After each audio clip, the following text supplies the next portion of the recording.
Bonjour, bienvenue dans Passer à l'action, votre émission sur le web dédiée à la bourse. Aujourd'hui, nous allons à la rencontre d'un avocat, professeur Ezzedine Kettani, qui va nous parler du rôle de l'avocat, de l'accompagnement juridique lors de l'introduction en bourse. Professeur Kettani, bonjour. Ravi de vous recevoir aujourd'hui dans Passer à l'action, le magazine dédié à la bourse sur le web. Alors, nous avons vu dans les épisodes précédents l'importance pour les entreprises qui souhaitent s'introduire en bourse, qui adoptent cette démarche d'introduction en bourse, de se faire suivre par des professionnels.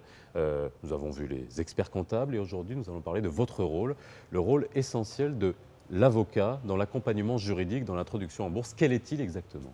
Vous savez sans doute que l'introduction en bourse implique l'accomplissement d'un certain nombre de formalités. Ces formalités sont d'abord, je dirais, même en utilisant un pléonasme, de pure forme, mais aussi de fond. Il y a des démarches de fond et des démarches de forme. Sur le plan de la forme, il y a effectivement un ensemble de documents à préparer. Et cet ensemble de documents à préparer c'est un ensemble pour initier. Donc, il ne suffit pas d'avoir de bons statuts pour dire je vais rentrer en bourse ou d'avoir de bons procès-verbaux d'assemblée générale ou d'organes décisionnels pour dire voilà, j'ai accompli les formalités qu'il faut.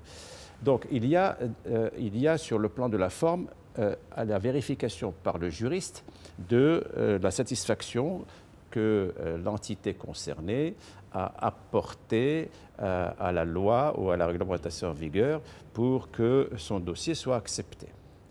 Ensuite, il y a le fond. Ça va de pair, mais le fond est important parce que ces PV des instances qui ont décidé l'introduction en bourse doivent être vérifiés, est-ce qu'on a utilisé les formules qu'il faut. Et à côté de cela, il y a évidemment le projet de convention qui va régir, le cas échéant, si on fait un syndicat, ce syndicat. Mais il y a un document très important et qui constitue la matière sur laquelle le juriste, l'avocat va intervenir, c'est le prospectus. Le prospectus est destiné à informer le public, les personnes qui vont s'intéresser à cette introduction en bourse et qui vont être le nerf de la guerre en quelque sorte, et qui vont acheter. L'entreprise se doit justement d'être la plus exacte vous possible. introduisez une société en bourse, je suis un investisseur, un lambda ou un investisseur important. Il faut que je sache où est-ce que je vais mettre mon argent. Sache à qui je vais le confier, pourquoi je vais le faire, quel est l'intérêt. Donc il y a un ensemble d'informations que l'on va me donner. Mais le juriste est là pour voir si effectivement, lorsque l'on a prétendu que cette société a eu régulièrement des augmentations de capital, vérifier, si on peut donner des exemples simples, est-ce que ces déclarations qui sont insérées dans cette note sont des déclarations qui reposent sur des éléments effectivement vérifiables et vérifiés auprès du tribunal, au service du registre du commerce, auprès d'autres entités. Bien sûr, il restera à savoir pour le financier, est-ce que ce que l'on a prétendu comme bonne santé financière est quelque chose qui correspond à la réalité ou est-ce qu'il y a quelque chose à corriger. Donc, mon travail ou le travail du professionnel juriste va consister à se concentrer sur cette notice d'information, d'autant plus qu'il va la signer. L'environnement juridique boursier, je suppose, diffère d'un pays à un autre. Est-ce qu'aujourd'hui au Maroc, on a les mêmes règles qu'on pourrait avoir pour les places, on va dire, soit sud-africaines, soit américaines, soit françaises? Il est clair que pendant de nombreuses années, nous étions sous un régime, j'allais dire, qui correspondait aussi à la configuration du milieu, c'est-à-dire que l'activité en 1929, 30, etc., d'ailleurs ça ne s'appelait pas la Bourse des valeurs, ça s'appelait l'Office, etc.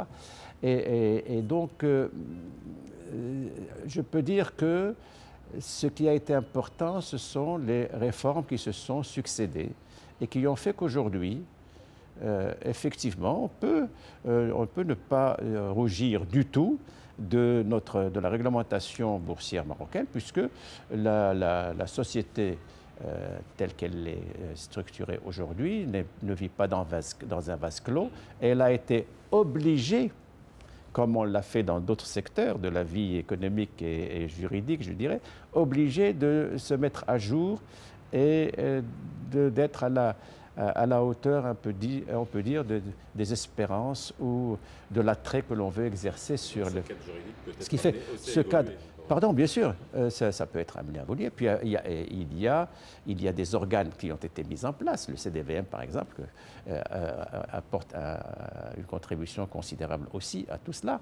Donc, la société de bourse d'un côté et le dépositeur central de l'autre, le CDVM, gendarme de la bourse de l'autre, tout ceci fait que nous présentons un environnement tout à fait sérieux, marqué par une excellente gouvernance, je dirais pas par une bonne gouvernance, d'une transparence que les utilisateurs du marché boursier espèrent, d'une simplification, parce que nous avons 5 marchés boursiers, comme chacun sait, et c'est très clair, c'est le marché des actions, le marché des obligations, le marché des fonds, et les opérateurs, qu'ils soient intermédiaires ou banques, sont, j'allais dire aussi, de leur côté, des contributeurs à l'évolution.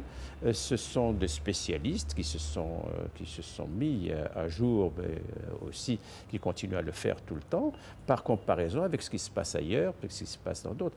Bon, est-ce qu'une bourse est au niveau d'une autre? Tout dépend de l'animation qu'il y a dedans, n'est-ce pas? Mais je pense que nous avons une société de bourse qui est tout à fait attrayante et dont on n'a aucune raison de craindre qu'elle ne puisse pas attirer des investisseurs importants, d'autant plus que je pense qu'elle s'est dotée de moyens modernes, de technologies modernes importants, puisque le site de la bourse est riche en informations qui ont été, moi j'ai été impressionné par cela. Elles ont été banalisées, ces informations qui sont accessibles et compréhensibles pour le commun des mortels. Professeur Kitsani, merci d'avoir été avec nous dans Passer à l'action. Nous on se retrouve très bientôt dans votre émission sur le web dédiée à la bourse.